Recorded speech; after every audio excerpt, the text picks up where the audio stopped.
Znači, na stolu ispred nas nalazi se bukvalno jedna prava planina dokumenata. S jedne strane, tu su zakonske regulative o izdavanju stanova u Srbiji, pa detaljni poreski priručnici i one čuvene obaveze prema Ministarstvu unutrašnjih poslova, a sa druge strane imamo kompleksne finansijske izveštaje, analize globalnih tržišta i vodiče za ETF-ove. Misija ove naše današnje dubinske analize je da jednom za svagda reši ultimativnu balkansku finansijsku debatu. Čuvenu debatu o ciglama? Tačno to. Da li je to čuveno ulaganje u ciglu i beton zaista najsigurniji put do bogatstva? Ili postoji modernija, znatno pametnija alternativa o kojoj se nedovoljno priča? Ajde da ovo raščlanimo i da direktno suprotstavimo tradicionalne stanodavce sa jedne strane i moderne investitore na berzi sa druge. Jer, iskreno govoreći, na našim prostorima kupovina stana za izdavanje se smatra krunom onog apsolutnog finansijskog uspeha. Pa, svi misle da su ti fizički zidovi apsolutno najsigurnija stvar na svetu, ali papiri na ovom stolu pokazuju da ti isti zidovi zapravo ljudima kradu nekih 15% profita i bukvalno mesece života svake godine. Ono što je ovdje fascinantno jeste koliko taj osjećaj te neke psihološke sigurnosti zapravo maskira ogroman nivo operativnog rizika i stresa svakodnevno. Čekaj malo. Moram odmah da stanem u odbranu tradicije. Zidovi su zidovi. To je nešto što zaista možeš da opipaš. Lokacija je tu, zgrada je tu, neće pobeći. Dobra, jeste, zgrada ne beži. Pa da, postoji ta neverovatna psihološka sigurnost, to je investicija koja ostaje deci i unucima. I što je apsolutno najvažnije za većinu ljudi, cena tog stana ne skače i ne pada svaki bogovetni dan na tamo nekim berzama zbog tvitova raznih milijardera. To je proveren recept koji funkcioniše generacijama. Zašto bismo uopšte dovodili u pitanje nešto što je napravilo onolike milionere? Zato što, moramo objektivno sagledati činjenice iz ovih zakonskih i finansijskih izvora. Ta iluzija neke savršene investicije počinje ozbiljno da se ruši čim se uđe u detalje. Prvo, tu je pitanje samo kapitala. Fizička nekretnina zahtava jedan ogroman, često potpuno parališujući početni ulog.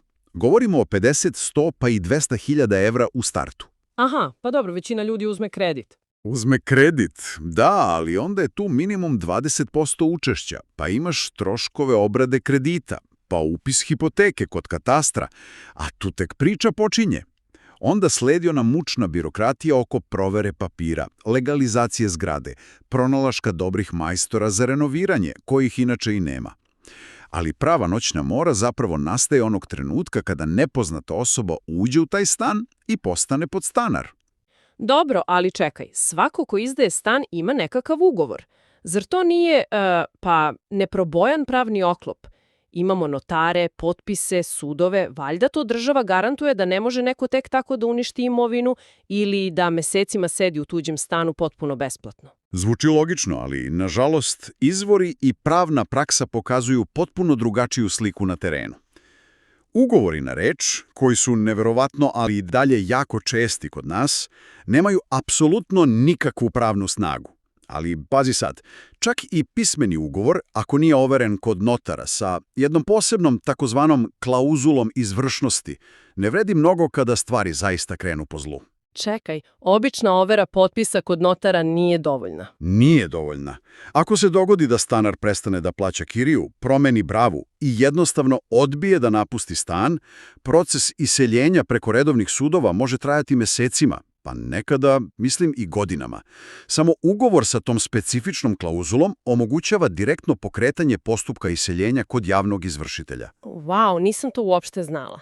Znači, ljudi misle da su zaštićeni, a zapravo nisu. Upravo to. A pored toga, tu su i neverovatne administrativne prepreke koje ljudi masovno ignorišu. Zakon nalaže, na primjer, da se u slučaju izdavanja stana stranim državljanima prijava boravišta MUP-u, onaj čuveni beli karton.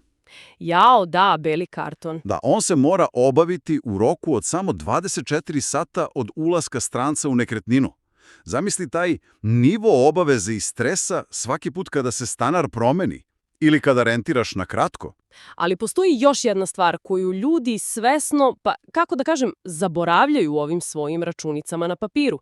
Svi računaju da onih, recimo, 500 evra od kirije ide čisto u džep i da je to savršeni pasivni prihod. Ali Poreska uprava zapravo ima potpuno drugačiju matematiku, zar ne? Da. I tu matematika postaje surova za stanodavce. Prema zakonu o porezu na dohodak građana, propisana zakonska stopa na prihod od nepokretnosti iznosi 20%.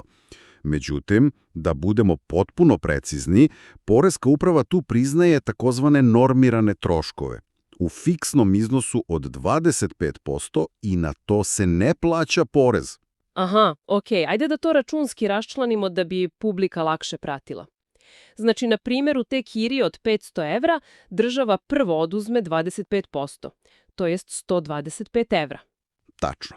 Znači, prvo oduzmu tih 125 evra onih normiranih troškova i onda se porez od 20% računa samo na preostalih 375 evra, što na kraju iznosi tačno 75 evra poreza svakog bogovetnog meseca. Aha, i kad podelimo 75 sa početnih 500, to je 15%. Tačno, 15%. Kada se prevede u procente, to je efektivna poreska stopa koju svaki legalni stanodavac plaća na prihod od rente u Srbiji. I to sve mora da se prijavi u roku od 30 dana od potpisivanja ugovora na nekom specijalnom obrascu. Znači, čovek veže 100.000 evra sopstvenog kapitala, rizikuje sa neplatišama i uništenim nameštajem, juri majstore i još efektivno odvaja 15% svakog meseca državi, nadajući se da neće morati da plaća javne izvršitelje.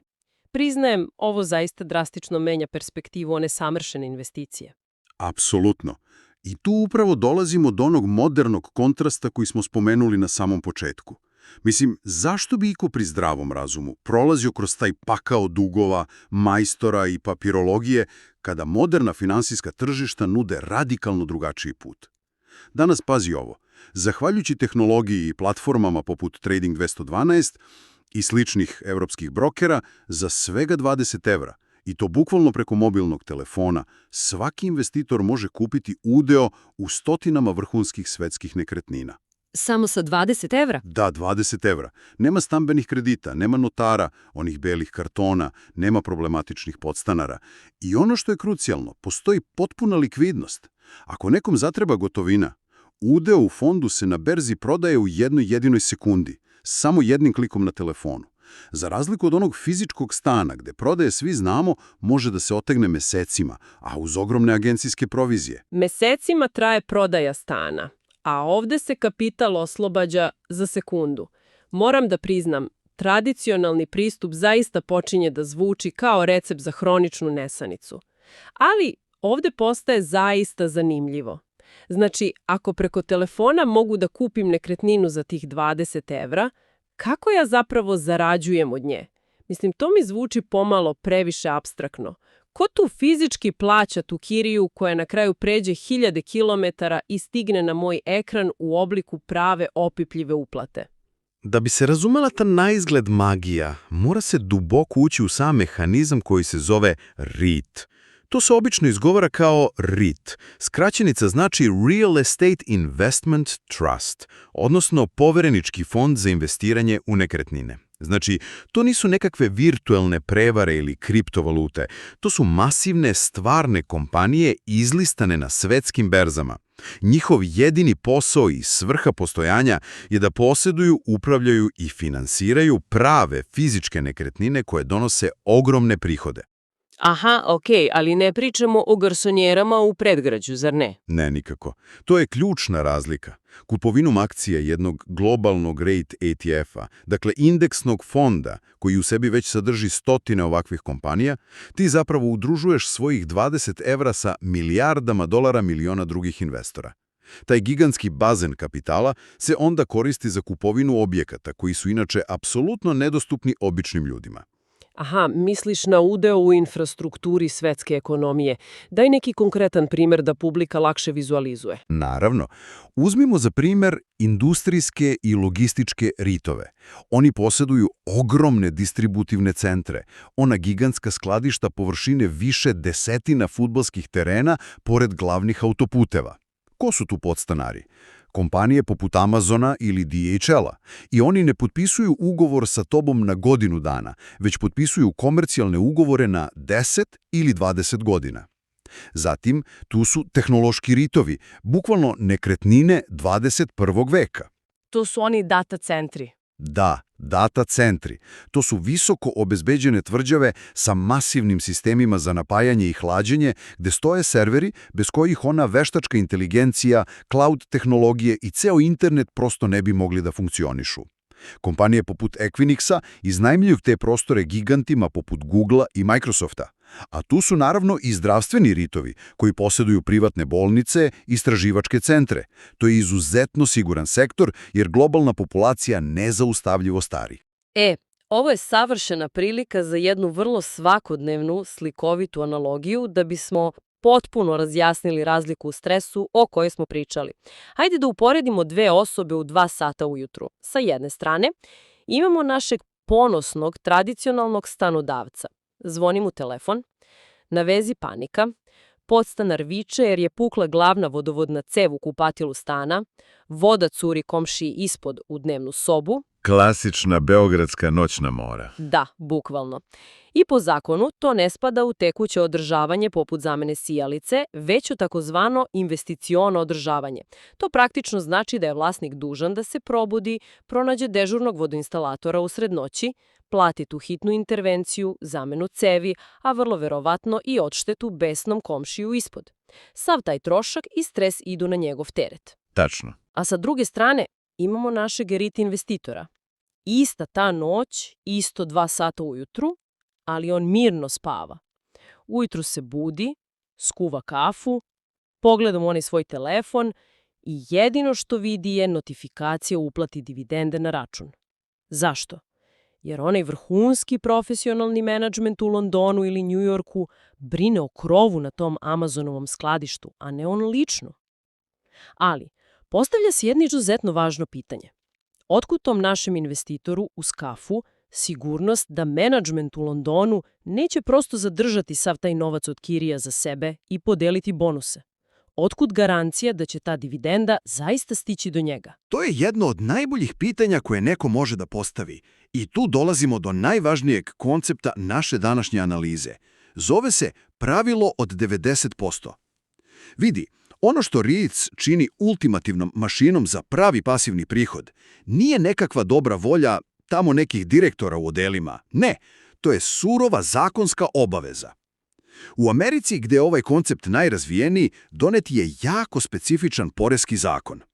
Da bi ta kompanija dobila i zadržala povlašćen poreski status REIT-a, što znači da izbegava onaj razorni korporativni porez na dobit na nivou kompanije. Aha, znači ne plaćaju porez na dobit preduzeća.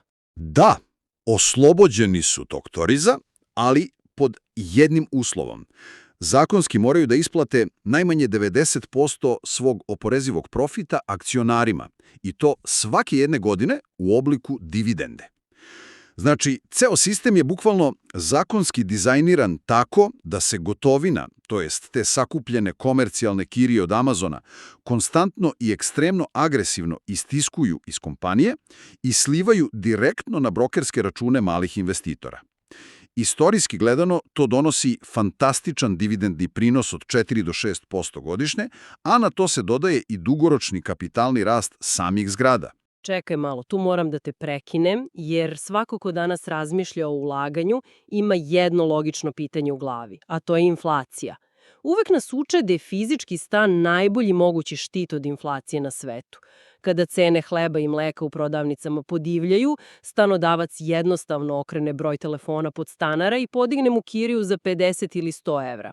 Kako se jedan komad papira na berzi, to jest udeo u REIT-u, bori sa inflacijom kada cene života odu u nebesa? Ovo je jedna od najvećih zabluda koja postoji kod nas da samo fizički stan u komšiluku nudi zaštitu. Komercijalni ugovori koje RIK kompanije potpisuju sa zakupcima, onim ogromnim sistemima, u sebi već sadrže takozvane CPI escalation clauses. Šta to tačno znači u praksi? CPI je skraćenica za indeks potrošačkih cena, odnosno to je zvanična državna mera inflacije. Te klauzule zapravo znače da je u sam ugovor automatski i pravno obavezujuće ugrađeno pravilo koje indeksira cenu kirije. Dakle, kada država objavi da je inflacija skočila, kirija za onaj Amazonov logistički centar automatski, bez ikakvih teških pregovora i telefonskih poziva, raste za isti taj procenat. Vau, znači kako inflacija raste, tako rastu i prihodi od tih zakupnina. Upravo to, a pošto veći prihodi znače i veći oporezivi profit kompanije, a imaju ono zakonsko pravilo od 90% isplate, to direktno vodi do srazmerno većih dividendi za same investitore. E sad, sa druge strane, kod prosečnog fizičkog stana u Srbiji, kada se uračunaju onaj porez od 15% o kom smo pričali, pa neizbežna amortizacija, popravke, plus oni meseci kada je stan potpuno prazan dok se traži novi stanar, taj neto prinos retko uspeva da prebaci 3,5% godišnje. REIT je kroz ove ugovore matematički daleko stabilniji i mnogo dublje zaštićen od inflacije. Dakle, šta sve ovo znači za običnog čoveka?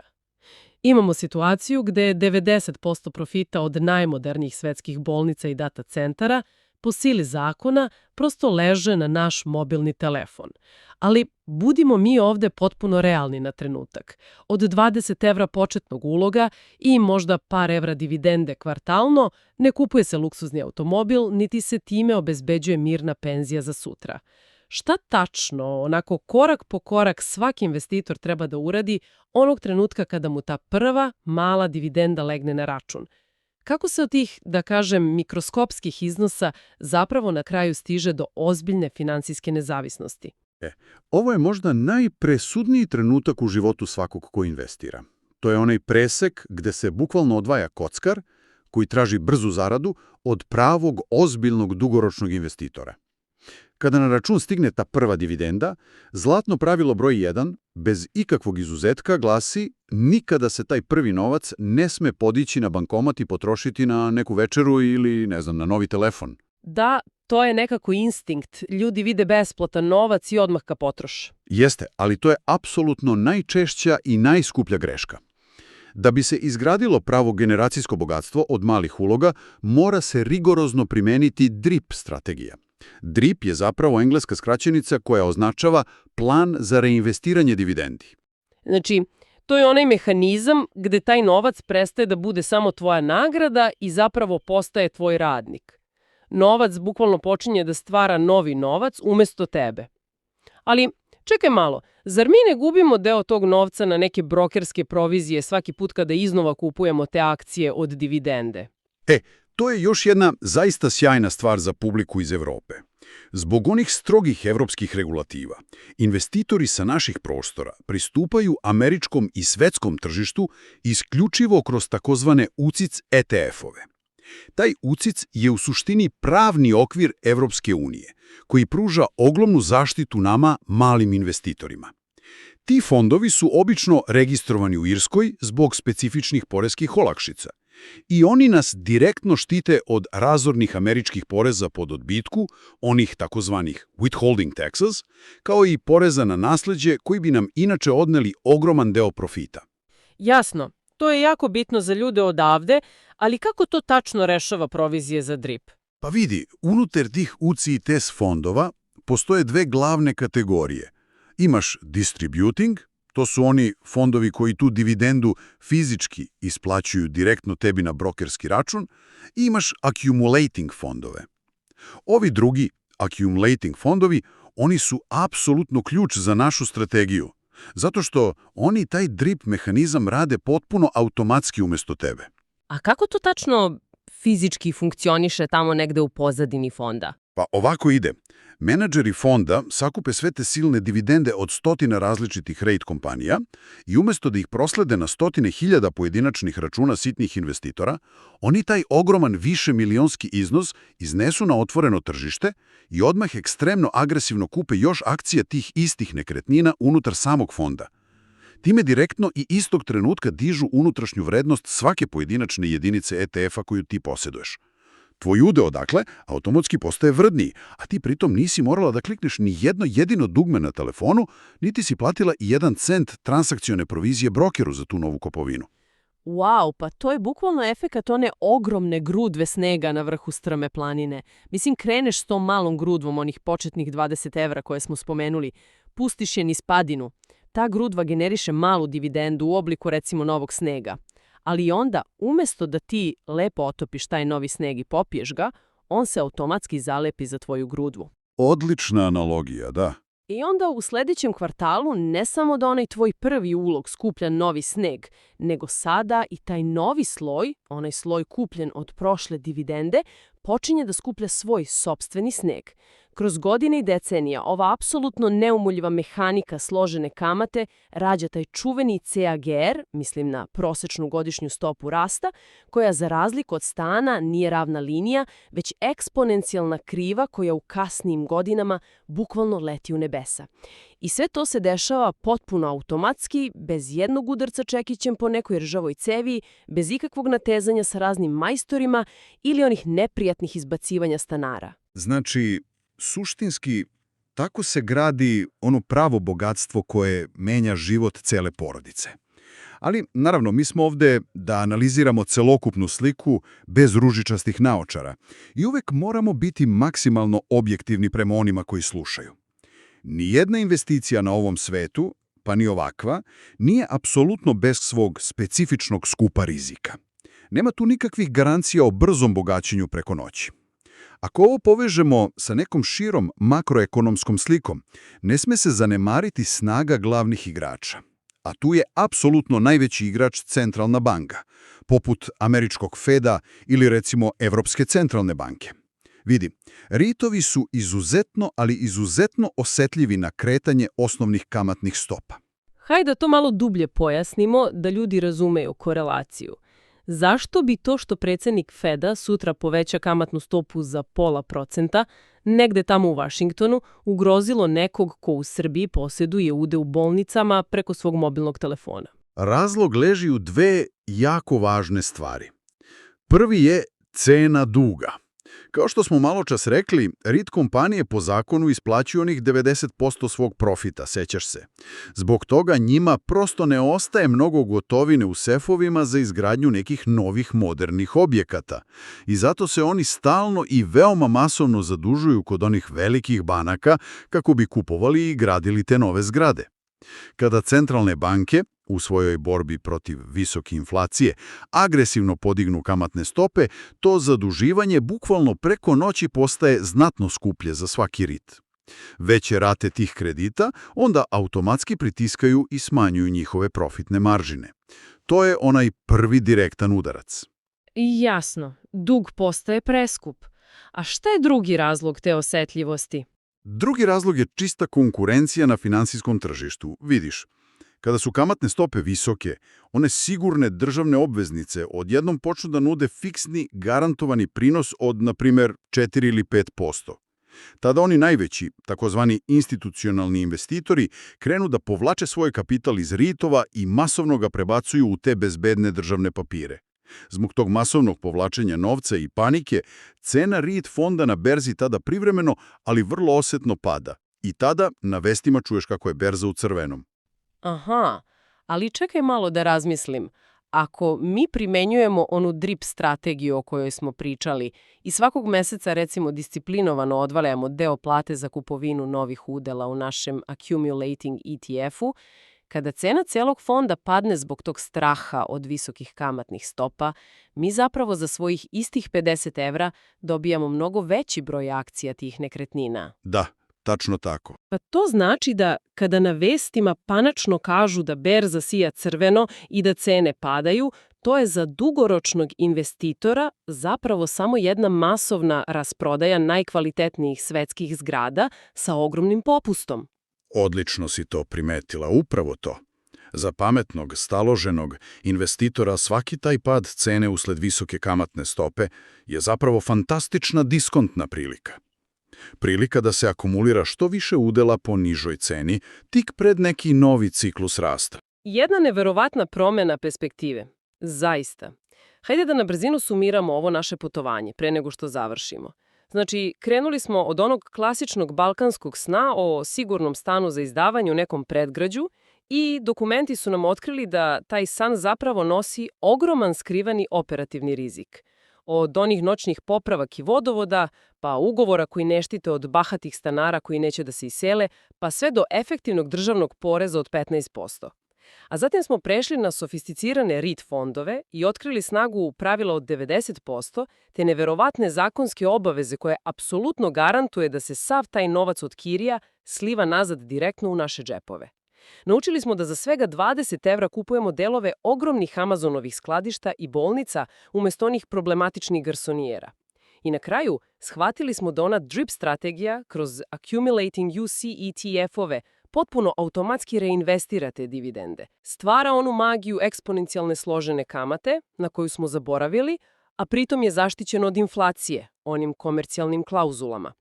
I sve to ide iz udobnosti sopstvene fotelje sa punom likvidnošću na berzi. Zvuči savršeno kada se tako kaže i sve navedeno zaista, pa rekao bih nepobitno ukazuje na ogromnu, nezaustavljivu evoluciju samog načina na koji mi uopšte posmatramo i definišemo pojam imovine u 21. veku. Ali i uvek postoji to jedno ali na kraju. Ovo otvara jedno izuzetno važno pitanje o kom, pazi, jako mali broj ljudi trenutno ozbiljno razmišlja, posebno kada govorimo o infrastrukturi same budućnosti. Spomenuli smo da nezaustavljiva AI revolucija zahteva izgradnju onih masivnih data center REIT-ova, je li tako? Da, mislim, to je glavna tema svih tehnoloških vesti mesecima unazad. Jeste, ali sve te silne operacije, to dubinsko učenje, pa procesiranje veštačke inteligencije, cloud računarstvo, sve to zahteva potpuno nezamislive, bukvalno astronomske količine električne energije da bi ti serveri radili i da bi se ohladili. I sad, pravo pitanje za neku blisku budućnost, kada razmatramo stvarnu dugoročnu vrednost ovih specifičnih digitalnih nekretnina, to više uopšte nije da li će potražnja za veštačkom inteligencijom i serverima nastaviti da raste. Mislim, to je izvesno, tu nema dileme. Znači, potražnja nije problem. Šta onda jeste? Pravo pitanje glasi da li naše lokalne i globalne elektromreže uopšte imaju taj sirovi fizički kapacitet da proizvedu i prenesu dovoljno struje da napajaju te nove gigantske centre. Jer kada ta apstraktna, brza digitalna nekretnina u svom punom razvojnom zamahu odjednom udari u jedan čvrst, potpuno nepremostiv zid fizičkih ograničenja naše planete i njene energije, šta se tačno tada dešava s onim sigurnim, automatskim dividendama na ekranu tvog mobilnog telefona? Mislim da je to ono na čim svakako vredi duboko se zamisliti dok svi zajedno očekujete sledeću dubinsku analizu.